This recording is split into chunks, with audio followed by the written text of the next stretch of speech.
good day, good afternoon, good night. How you doing? This is MCM and you're listening to You're Probably Right. Today we are going to have a serious conversation. Well, maybe not a serious conversation, but there's going to be a serious talk happening here. Now, of course, I'm only doing the talking, but just stay tuned.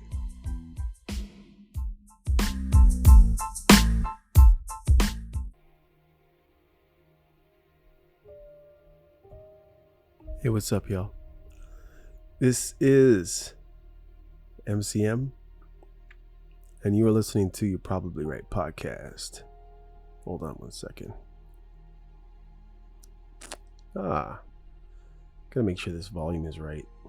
The last couple episodes, I noticed that the music volume was a little bit lower than I would like it to be. That's good. I don't want it to be overpowering, but it's just back there, somewhere in the background. Anyhow, as I said, this is MCM and you're listening to You're Probably Right. A little bit of a different type of episode today. It's called 10 Questions About the N-Word. Honest answers from an honest or average perspective. Same thing, I guess. Now, remember, when I'm answering these questions, this podcast episode is for entertainment purposes only. So you don't have to take anything that I say to the bank and cash it as a check. So your experience is your experience. Straight up. So to get a little bit to know, if you're not a person who's, if you don't know much about this podcast, maybe you should go back to number 1. No, maybe not. But you know what? You do get little pieces of me here and there. And if you pay attention throughout all the episodes, you'll know a lot about me. Even if you thought you knew me, maybe you're someone who knows me in the real world, as they say, and has actually interacted with my person.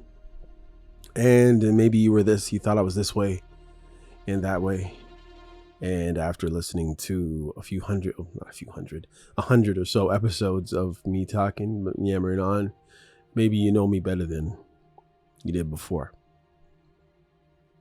Or maybe not. So I'm going to answer these questions from a guy who was born in the 70s, raised in the 80s, came, I guess, in my 20s, in the 90s, and so on and so forth. So when I say raised in those times I gave you, I was born and raised in Toronto, Canada. This gives the average person, I guess, a perspective. I grew up in North York, border of Scarborough, which are both now considered just Toronto, but people from Toronto know what I'm talking about. I used to frequent the Parkway Mall as a little guy. I remember shoveling driveways and taking the shoveling money and going straight over to this fish and chip fry shop owned by these Greek people, the back of Parkway Mall, just opposite of Kmart. So if you grew up in the 80s, you know what I'm talking about. And I used to buy these fries from this dude, and it was like the best fries ever. But I grew up on a street where our family was the only black family up until I was about 13 or 14, maybe 12. No, 13 or 14. And there were a couple brown families that were, from Guyana. A couple of families that were from Guyana on the street there, and pretty much no one else. Everybody else was white. The first sport I ever played was hockey, my very, very favorite sport, even though I don't watch it at all anymore. If you listen to one of my episodes in the past, you'll understand why. Maybe not. But the first time I, just as a black guy, I guess a mixed black background, whatever you want to say, but I'm black. I look like a black dude. Nobody would ever mistake me for any other culture, despite what's my background. So I won't even get into that. But The first time I played basketball, I was in grade 8, and I made the basketball team. Didn't know what I was doing, but I mean, nobody knew what they were doing. We all played hockey in that area. We had a lot of ex-Leafs, or people who were Leafs at the time, living in my area. A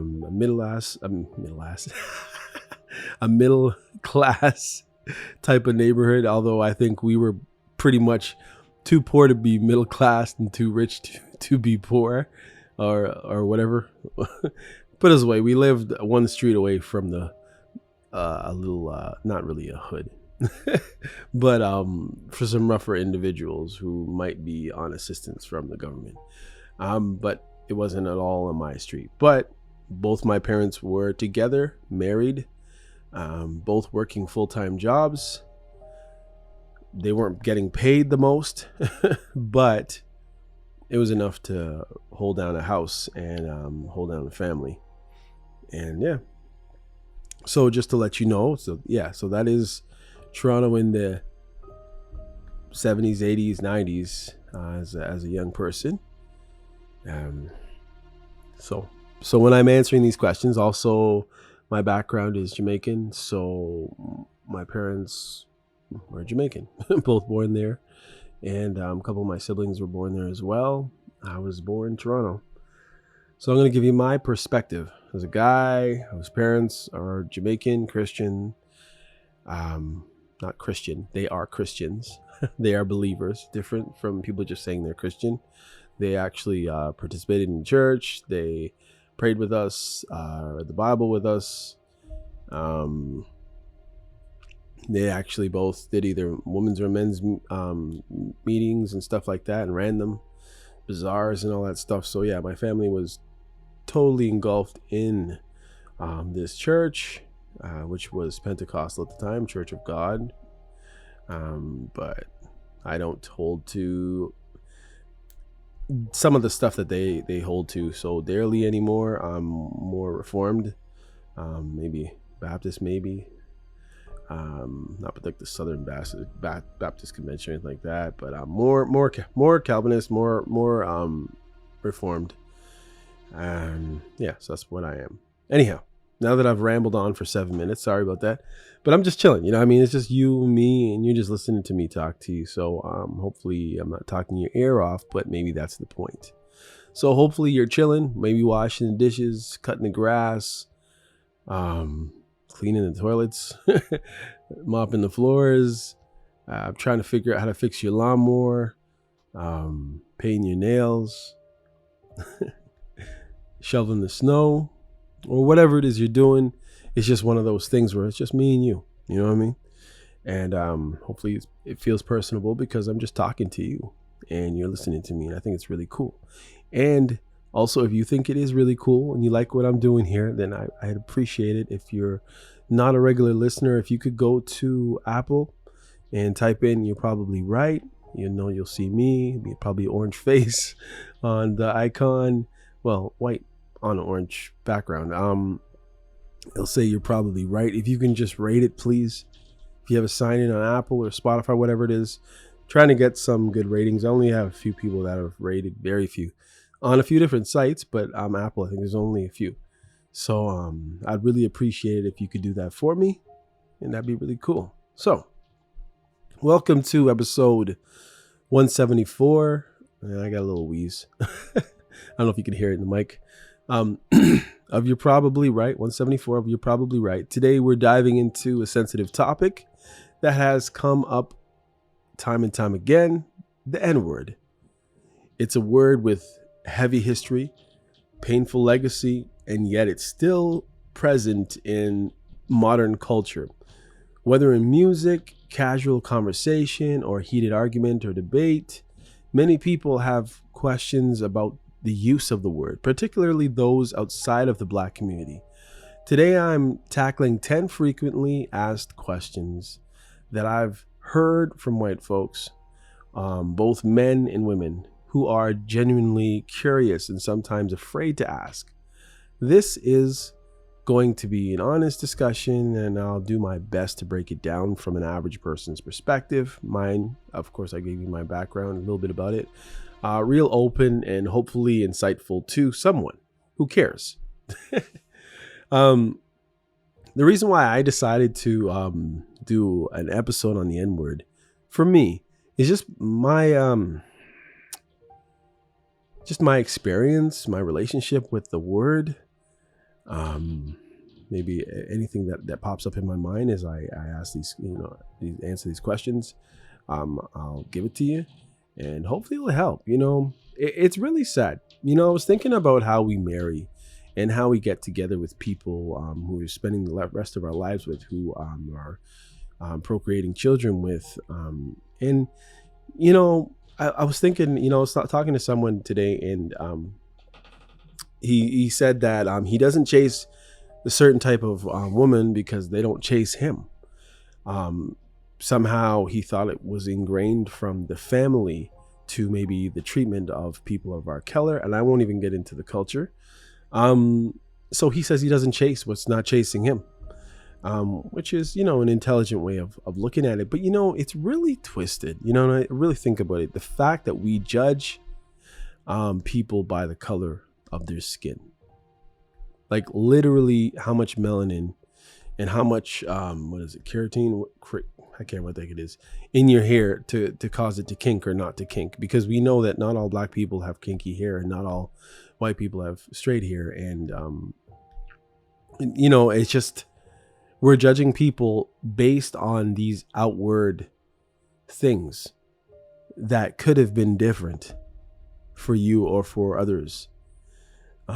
Whether your eyes seem more round or more closer together from top to bottom, whether your nose is broad or pointy or hooked, whether your hair is beautifully blonde or dark pitch black, shiny or not so shiny, but always breaking and can't go longer than 2 or 3 inches. But at the end of the day, you're just a person.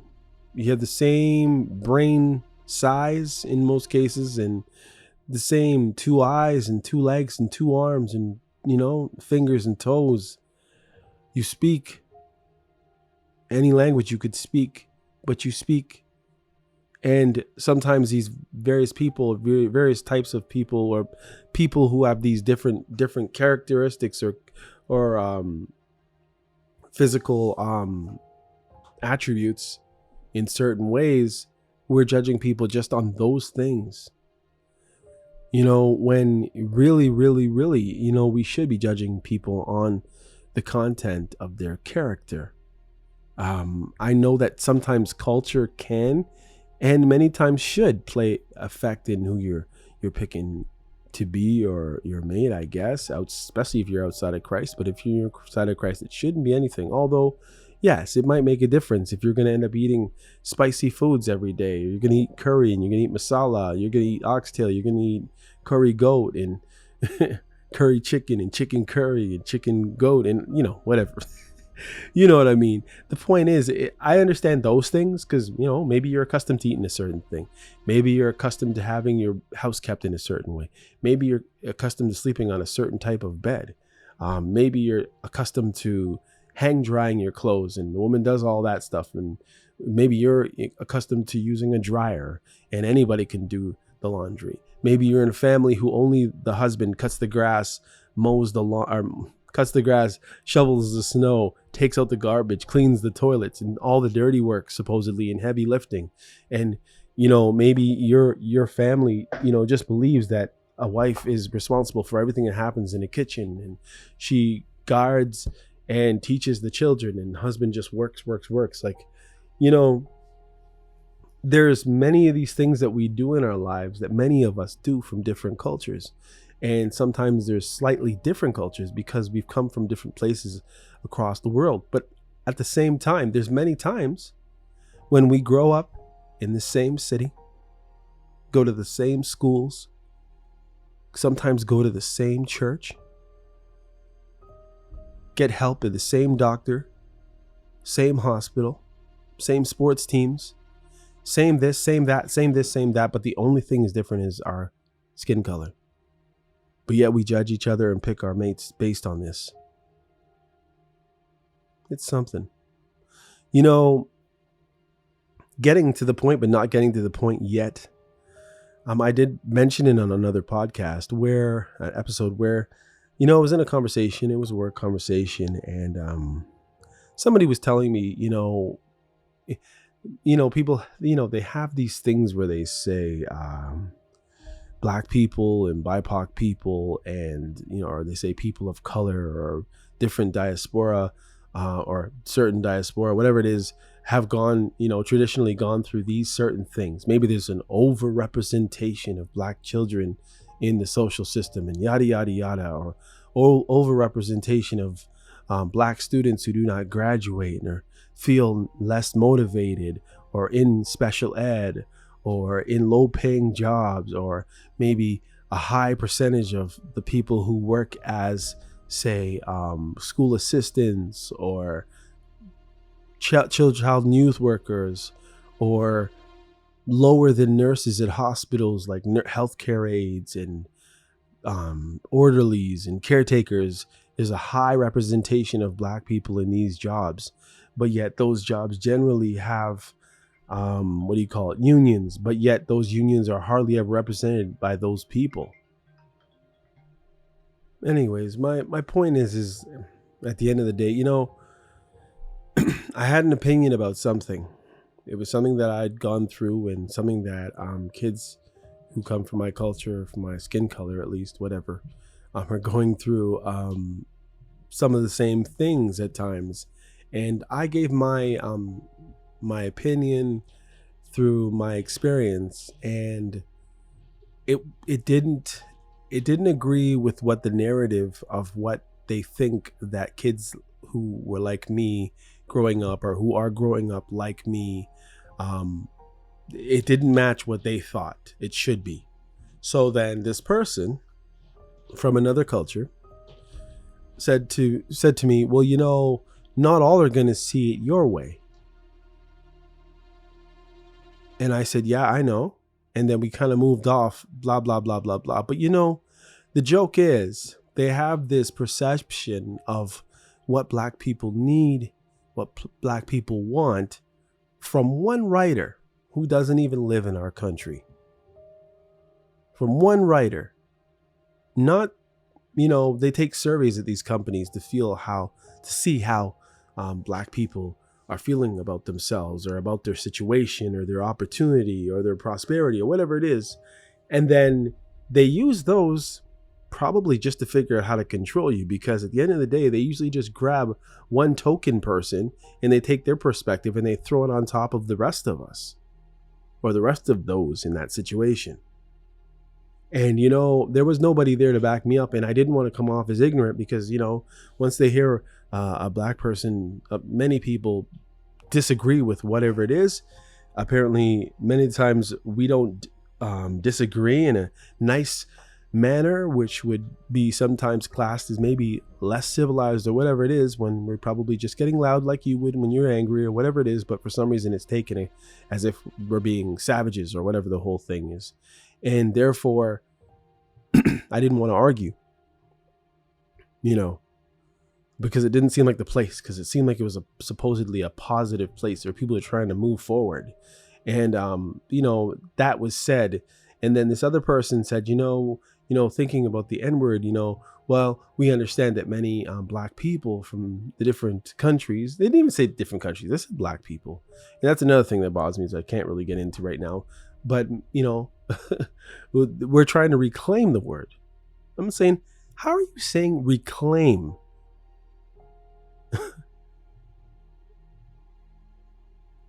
Because we were never N-words. And I'm only saying the N-word like that just due to the fact that maybe one day this episode will be played somewhere that matters, and would be hard pressed to try to play it if I was actually saying the word. But generally, I have no issue with saying it. And that's another thing where, we look at the N-word and, we say, oh, many black people don't want to say that word. And they don't think that many people or anybody should use that word, especially in certain places. And it shouldn't be whether they're black, white, or brown, or whatever it is. Nobody should use the word. And if black people are trying to reclaim it, well, they can understand that. It's like, but no, we never were that. We were called that, but that didn't make it ours. So it never was ours, and we lost it and we decided to reclaim it. We just decided to use it the way we want to use it. And another thing is, you can't compare people sometimes from different cultures in how we feel about something. And yes, I understand one person doesn't speak for everyone, but I know that many times when I speak, I'm speaking for a higher percentage of our so-called diaspora, our population, or whatever, my corner of the culture, and that would be Christian, black people, black men with the background of Jamaican. Not those from Trinidad, although sometimes they're a lot close, or pretty close. But then, many people from those countries were slaves, or were descendants of slaves, or maybe not all slaves. Maybe one side of their family descended from slaves, and the other side, descended from either slave masters, overseers, or just average Joes. But even all of those things are different. So no, I can't speak for everyone. But just because somebody decided one day that nobody should say it, well, maybe your family wasn't from slaves. Maybe your family wasn't accustomed to being called that, just on their everyday life, or walking down the streets of Toronto in the 80s. Maybe you were forced to play only certain games because they were seen as proper games, and other games weren't seen as proper games because they were, maybe traditionally black. Who knows? There's a lot of stuff that many people went through that sometimes we come across and we try to exact our thoughts on a certain thing, when it's like we have no right many times to make a judgment on how everybody else should see it, or how everybody else should use the word. Anyhow, I'm going to quickly get into these, but I just needed to say all that and get that all off my chest. But I can honestly tell you, there's very, very few times that I personally was called the N-word. And I mean, it's different when you're a regular black person. You've worked most of your life. You try to help and provide for your family, or you try to help with your family that you were maybe raised with.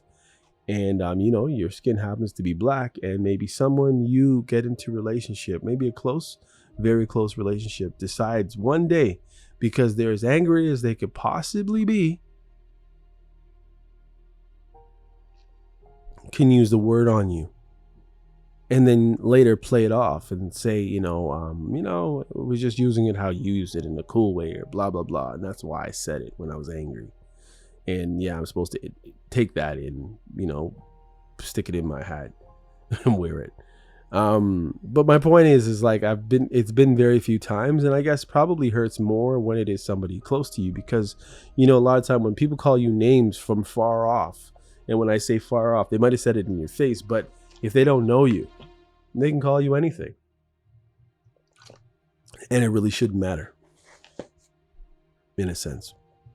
Anyhow, I'm just going to go through a few questions, supposedly of what other people would like to know. I always do this. I didn't prepare myself, so I might stumble over the words as I'm reading them, the questions. And I'll just do my best to honestly answer the questions. Okay. Might be little parts to it, but I'll just answer the parts that I want to answer. How about that? Okay.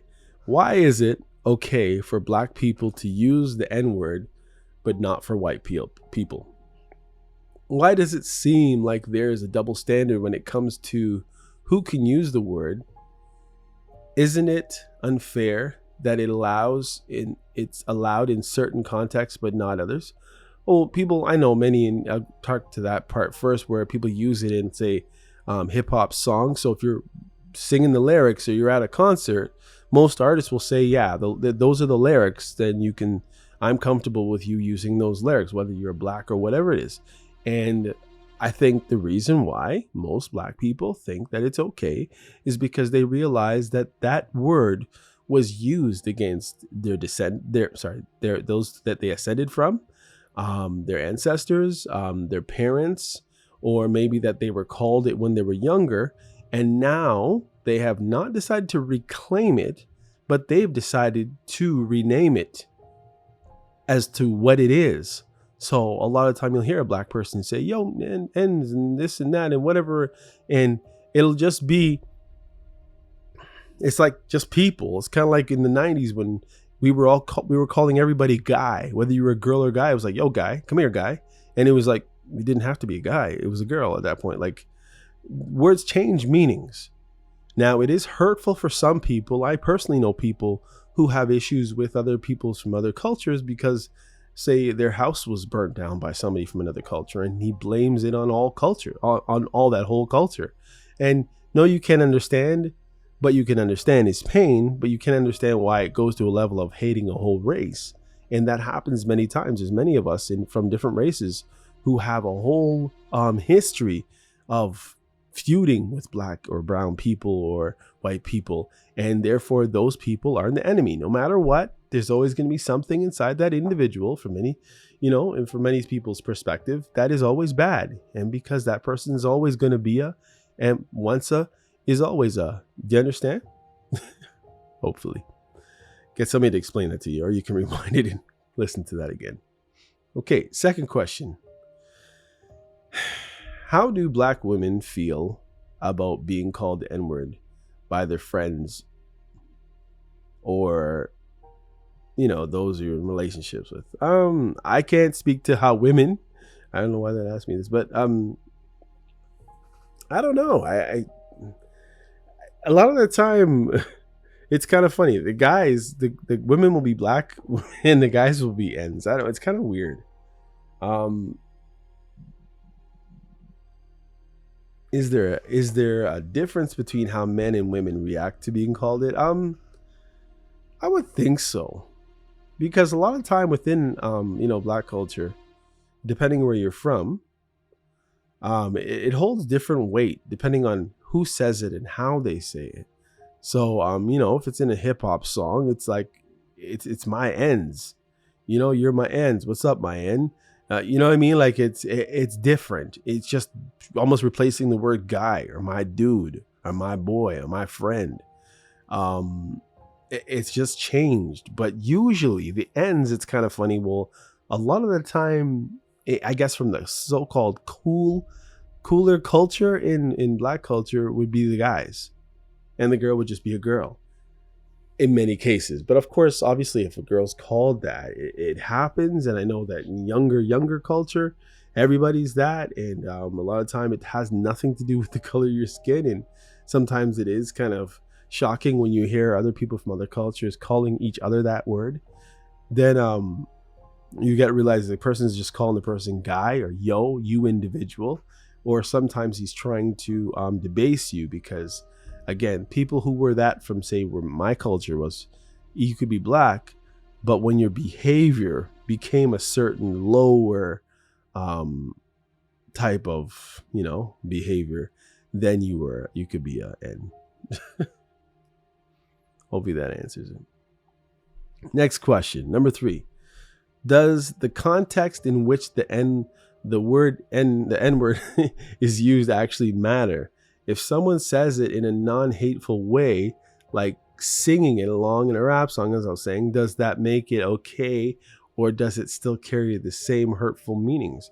Honestly, there's that, even those words. There's the N-word where it has just the A at the end after the G-G-I-N at the beginning. And then there's the ER where you can definitely, I believe they're two different words at this point, to tell you the truth, because you won't hear, most of the time you very seldomly hear a black person calling a person an N-word, like say as a friend or in a friendly manner with the ER. Usually it's a GGA right at the end.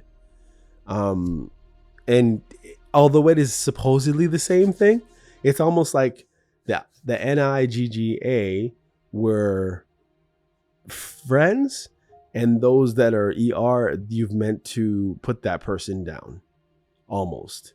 So it almost seems like they're actually two different words at this point, but I'm thinking that many people just refuse to separate them.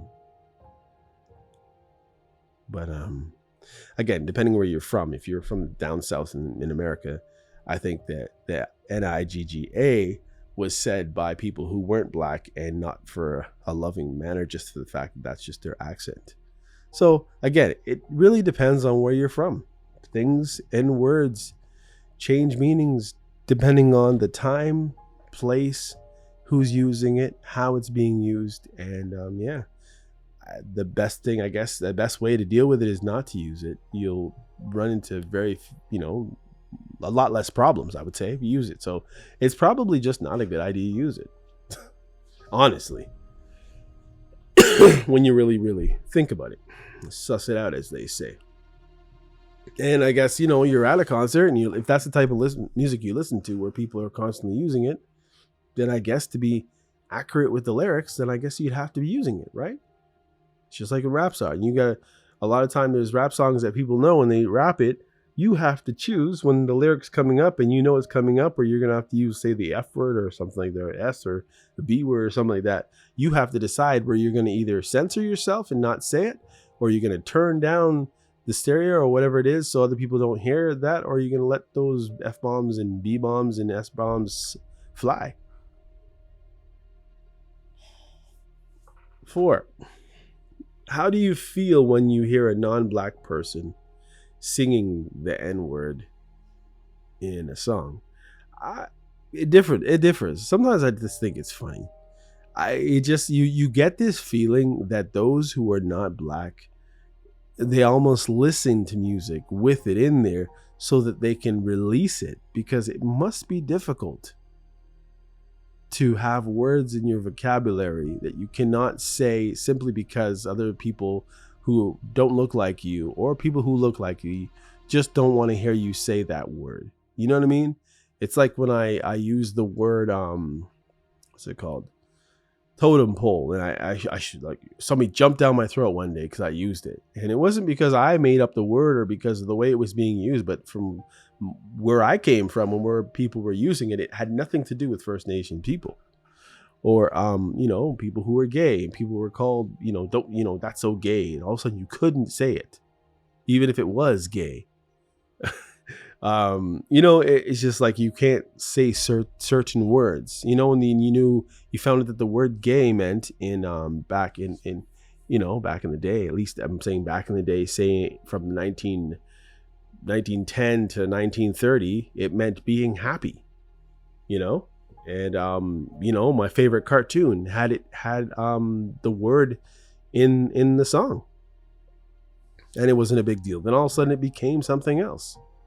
So I think words do change meaning. I just know that sometimes people are not willing to change with it, and they'll hold on for dear life to something that they believe and hold dear to, whether it's just a concept or a thing. Number 5, can the word ever be reclaimed by non-black people in a positive way? Black people have used Black people have used the word as a way to take away its power. Could non-black people ever do the same, or is that possible? Impossible. Well, I've seen it. I've seen Hispanic people using it. I've seen Indian people using it on each other. Not really white people. I mean, I hear there's people who are allowed to say it because of whatever, I don't know, certain places. Out of this world places, I don't know, but I don't think so. And maybe they want to reclaim it because maybe some non-black people were the ones who gave it to black people in the first place.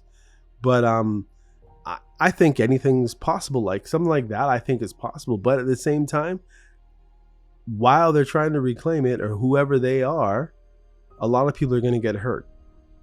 So is it worth it?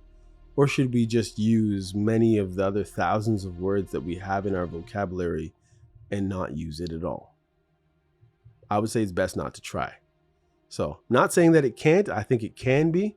But at the same time, I think a lot of people are going to get hurt just behind that word if that is the focus. Unless somebody comes up with some amazing pitch that everybody believes. Okay. Why do some black people use the N-word casually with each other if it has such a painful history? Um, Maybe because the average black person isn't so attached to that history. And many times, if you go back and listen to, say, a comedy video or album from somebody like um, maybe Eddie Murphy, maybe Richard Pryor, people back then, um, that because it was used not as the last word about anything, but it was just, there was a whole culture behind it. Sometimes you were referring to another black person who you knew would be called an N-word by someone who isn't a black person, and there's some sort of a joke, there's some sort of a put down, there's some sort of a comedy, there's some sort of relation to that word. And that's why it ended up in songs when people are trying to explain things and they don't want to say, yeah, that guy. They use the N word. It's kind of like how they use the F word. You know what I mean? Like they just throw it in there because there's so much meaning in that one word. Like people have no idea. I mean, I'm making a podcast right now. I'm 36 minutes in, and all it is based around that word. So the word, although it is a very short 5-letter word, or 6, just carries so much meaning.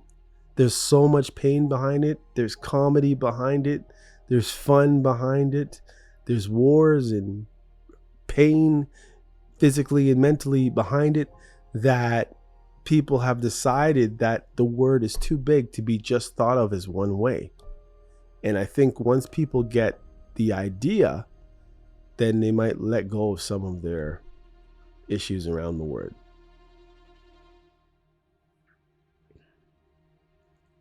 So I don't know if there's too much oppression around the word, or, for some, there's so much empowerment around the word. I think that word is going to be a very controversial word for a long time to come, in my opinion.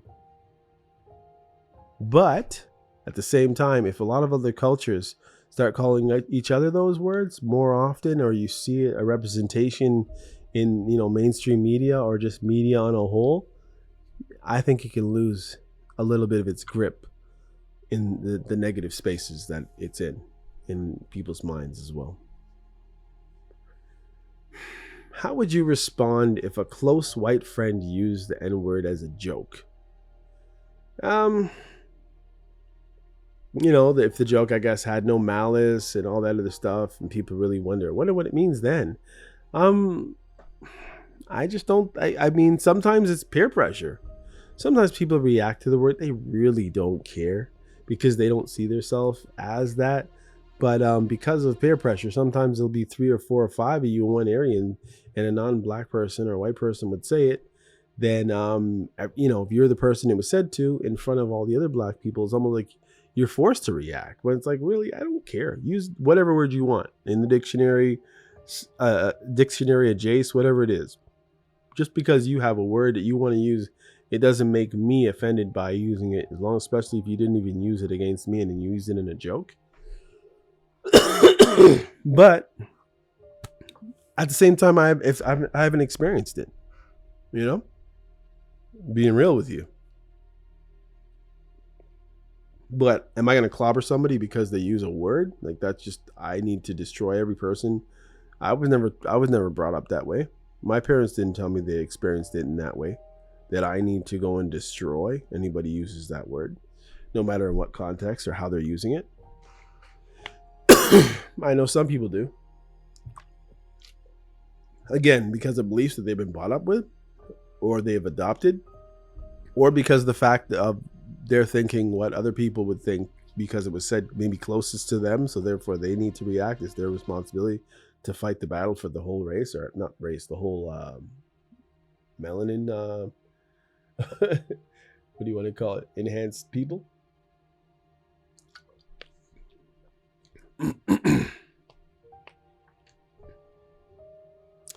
Is it ever appropriate for white people to use the word if they're in a setting with only black friends?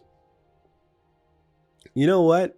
Probably not, but I mean, if you're really, really, really close to this person, and for whatever reason, maybe it wasn't a lot of this music that you listen to, and it just isn't a big deal to you guys, then, obviously you'll have those people who have been given this so called pass, as they say. Um, but should they be doing it? I can't say they should be. That's for sure. At least I would.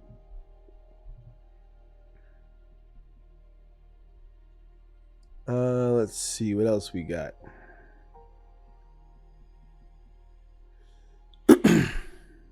Let's see.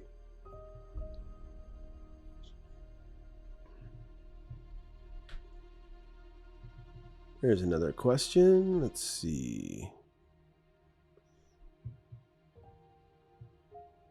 Why does the N word seem to have different meanings depending on who says it? Well, as I just explained, there is just so much hurt, pain, fun, joy, music around the word being used in different ways. So I think most words have a few meanings, where this word really, really has a lot of meanings. But some people just will not let go of the negative ones. Therefore, just say it around them. Yes, you're going to offend them. So I would suggest probably not saying it. And in many cases, for your health and your safety, as well as others. How can I support Black friends who feel hurt by the N word being used? What can I do to better be, an ally and understand the impact without overstepping or making it about myself? Well, you can't really. I mean, once you were asking questions, it's because you want to know. So if you're saying, how did you feel when he said that? I've had people ask me.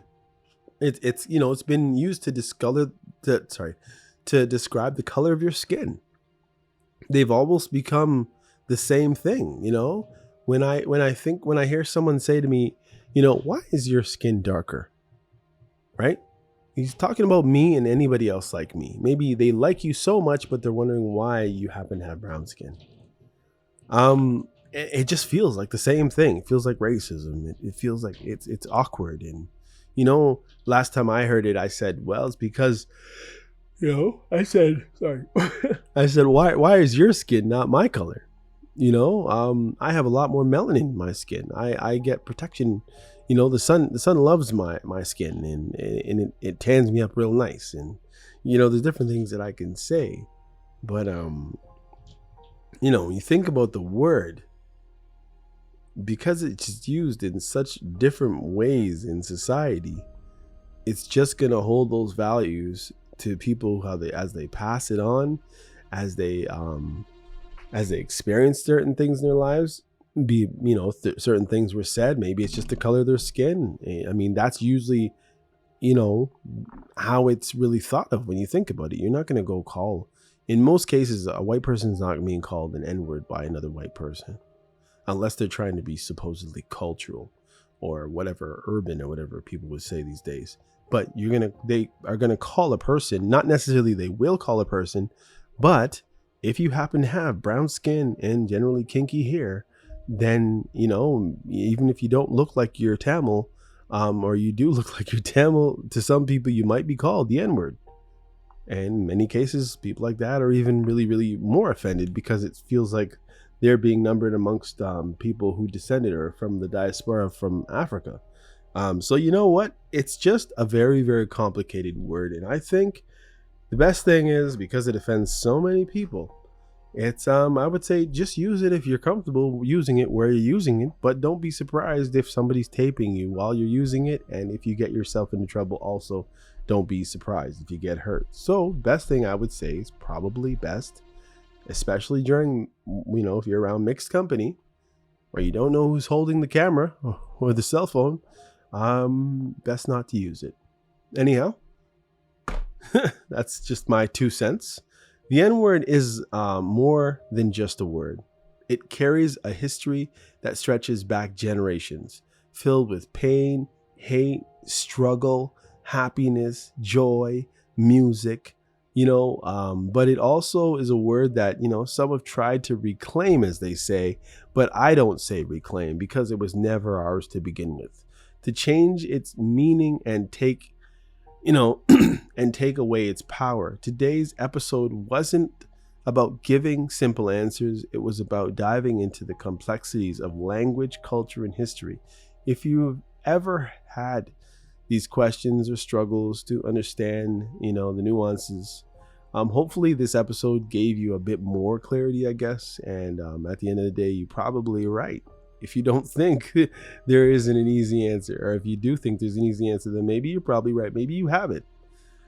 You know, just a lot of learning and, a lot of listening. Anyhow, this is MCM and you're listening to You're Probably Right. I wonder if I say the N-word question. Who can use the N-word? Black community perspectives on the N-word.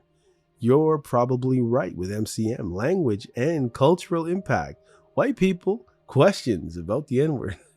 Language, understanding, N-word, honest conversation on N-word FAQ, by the way. Anyhow, until I see you again, this is MCM. I'm signing out. Take care. Peace out. Hey, come check out You're Probably Right podcast. Society is getting more unpredictable every day, but at the same time, predictable in its unpredictability. Say that 4 times real fast. Come with me as I attempt to find clarity in all the fog while staying way outside the box and kicking the box way down the road with my size 12 docs. I use the Bible, experience, education, fortune, misfortune, life's lessons, life's mistakes to sort through all the mess. I talk about news, God, God, self-help, sports, sickness, health, music, parenting, love, humbleness, hurt, pain, joy, and all the things that might make you say, I never thought of it that way. Hopefully, anyway. Also, I take a stab at answering tough and not so tough questions, and all the while understand that, listen, sometimes you end up in the hot seat and there's no thermostat. Well, that's how it is here. And because there's no topic, very few topics off the table, Torontonians will understand that Doug Ford reference there. Hopefully the podcast will be helpful and uplifting. And hey, maybe you'll find your own private Idaho here somewhere. Hope to see you soon.